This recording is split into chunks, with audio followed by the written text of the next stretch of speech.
love the smell. That's the big one where it is. Yeah. So the little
They're good celebrating tomorrow in Saturday.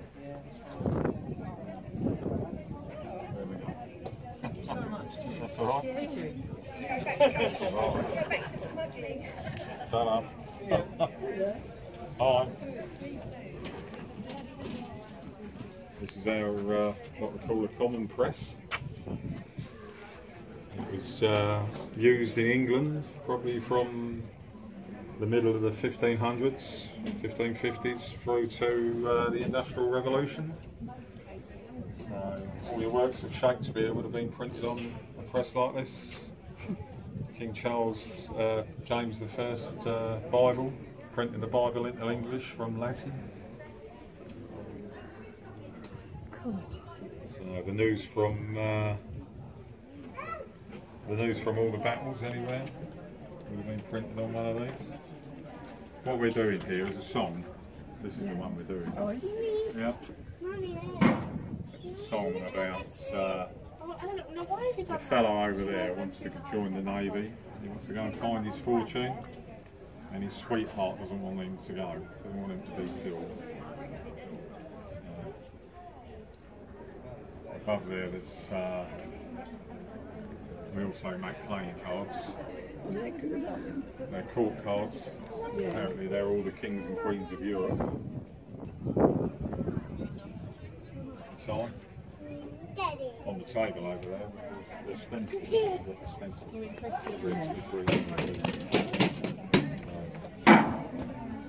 You can press those as well, do you? Yes, we put them in, yeah, and then obviously they start like that. Then you cut them out to be stenciled. So the wife does all that. There's a set of playing cards. Yeah. She also does all the woodcuts as well. Oh right, a lino cut, yeah. They're much easier than woodcuts.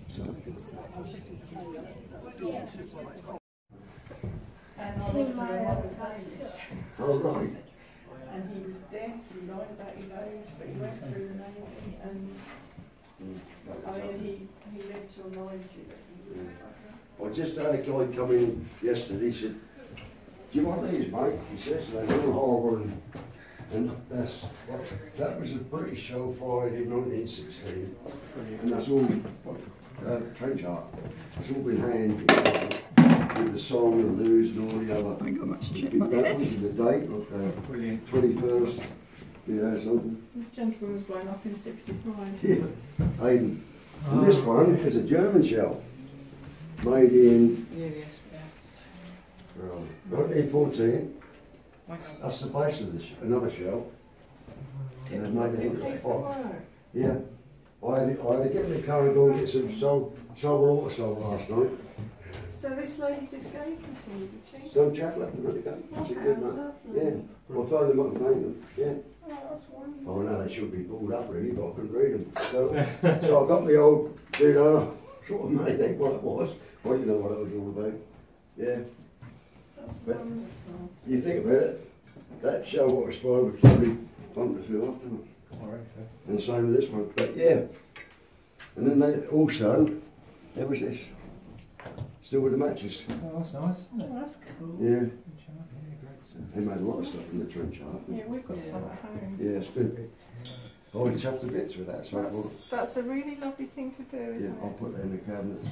That's lovely. Yeah. Cracking.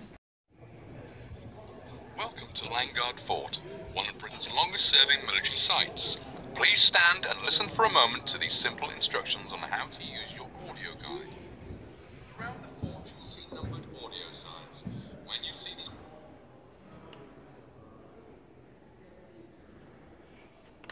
In this old barrack room, built to house 6 to 8 men, you can see display boards and models which give some details of the development of the fortifications over the past 5 centuries.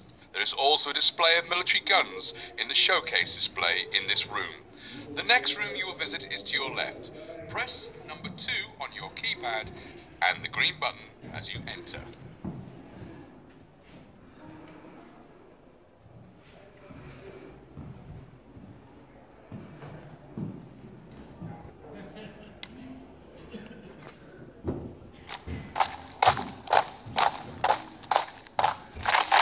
Gunner George Catchpole of the Suffolk Militia Artillery at your service. I was stationed in this fort during the 1880s, and it'll be my pleasure to show you around. This was my barrack room. No frills here, as you can see. Just room for me and 8 of my comrades in arms to eat, sleep, and while away what little leisure time we had. When it was time to turn in for the night, we slid the beds out to their full length and then slid them away again in the morning to save space. We kept our kit on those equipment racks you can see on the walls, and in our spare time you'd find us darning holes and sewing buttons onto our uniforms. We had to keep the place spotless ourselves. There were no women folk for such chores, nor to keep us warm either. The grill above the fireplace was supposed to draw in air from outside, heat it up, and blow it into the room. But soldiers from the Suffolk Coastal Regiment stationed here in World War II said it never worked, so probably they were just as cold in here in 1940 as they were in Victorian times. Let's leave this room now. Please make your way to the centre of the parade ground. When you're there, press 3 and the green play button.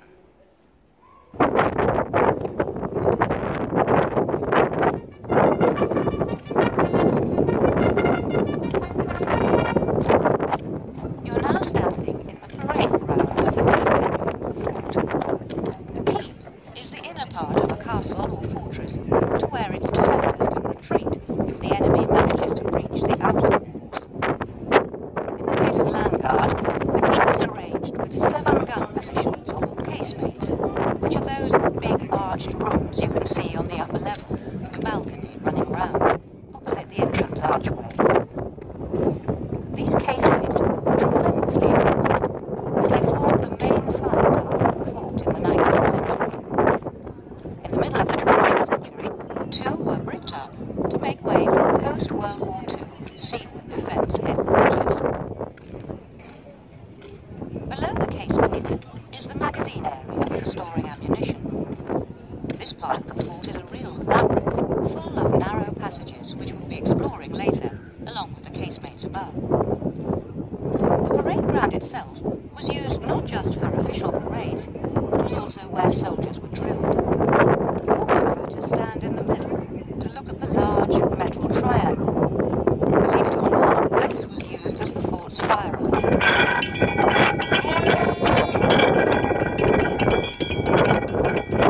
In case of fire, water could be drawn from a pump that stood below the triangle. Can you see the studs where it was fixed to the ground? Now make your way back to the main entrance from which you collected your audio guide.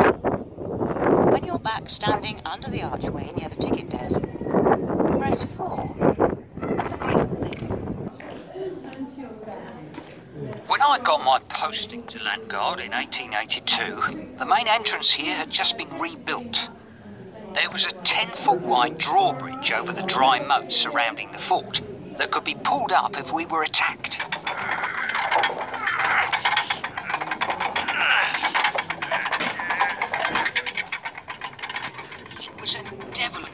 raise that drawbridge, even with the help of the blocks and tackle that were attached to those iron rings set in the ground by the grill gates. When you leave the fort at the end of your tour, do take time to look at the 2 sets of double pulley wheels, where the drawbridge chains ran on either side of the entrance to the fort. This guardroom was where the sentries stopped and checked everyone who entered or left the fort. If necessary, suspicious individuals could be held in the cell that joins onto this room. The fold-down beds you can see here are the original Victorian beds used by the guards. Notice their equipment racks near the doors. They're just some of the few furnishings to survive the years of vandalism and neglect since the fort was closed in 1956. Do you see the remains of a cabinet on the wall?